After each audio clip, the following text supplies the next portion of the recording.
Okay, here we go. This is drawing a mini lesson 6, and like I said we would today, we'll put a lot more on the body, but not just on the dark areas. Now we're going to work on the mid-tone values, not the really light ones and not the really dark ones, the ones in between, and there are quite a few of those.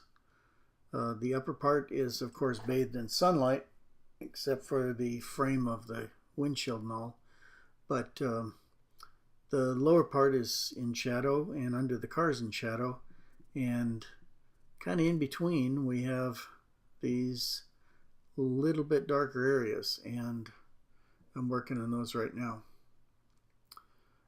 If you see the right front fender, which is the left side as you're looking at it now, I worked on that to make it so that you have a little outline for the car. I wanted to set up what is the outside of the car to make it so you can see where we're going with this. And now I'm working on a little bit mid-tone value for this front fender flare.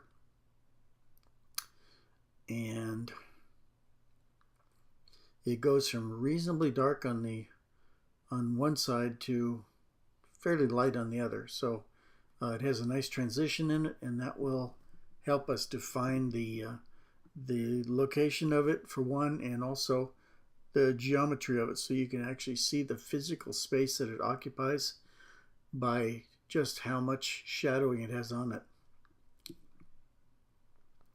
It also helps to tell you just where the sunlight's coming from.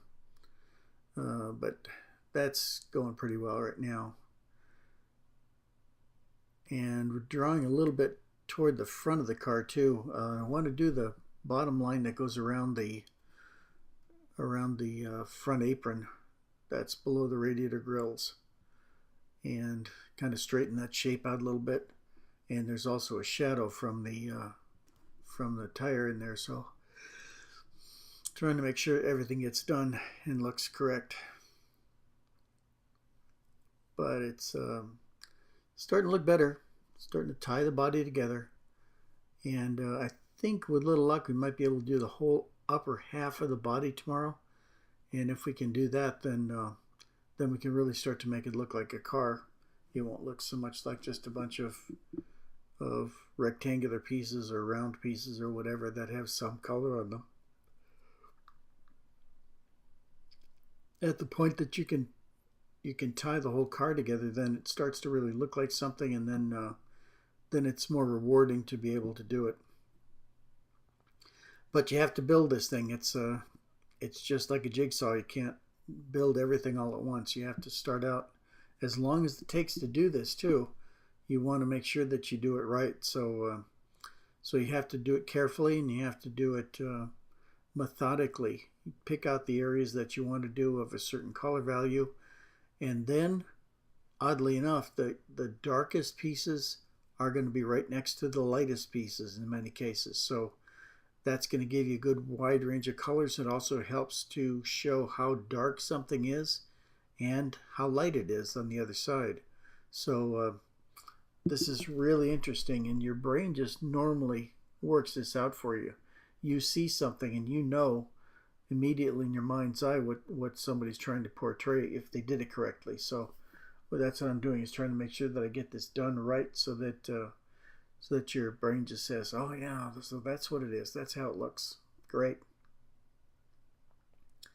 And that is what we're trying to do here. It's trying to make it look kind of like the photograph, but I want to make it look better than the photograph. I want to pump some areas up and make them look better than the photograph that I'm using. And the easiest way to do that is to figure out what you're trying to do. What part of the car, or what are you trying to say is the most important thing? In my case, it's usually the headlight that's closest to the viewer, looking at the front of the car, of course. And then I try to do the front fender or grill or something on the front, like the headlight itself, maybe the upper and lower grills in this case. And then in this case, again, because it's pointed that way, I would do the left front wheel. And the left front wheel is really good looking. It's got some really nice elements in it. So I'm going to work a long time on that. I want to make sure that it draws the reader's interest and it looks good. But these multi-element headlamps too are going to have a lot of work done to them, because that's one place that you can lavish a lot of care and it gives you a big return for it, because it's looking almost straight at you like an eyeball. If you get that right, then it will take a person's eye to that immediately, and that will create a lot of interest in your drawing. So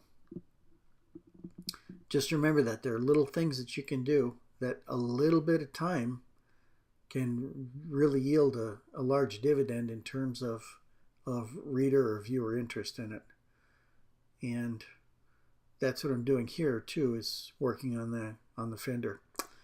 Okay, we're about done. I hope to see you back here tomorrow. Do a lot more body. Thanks.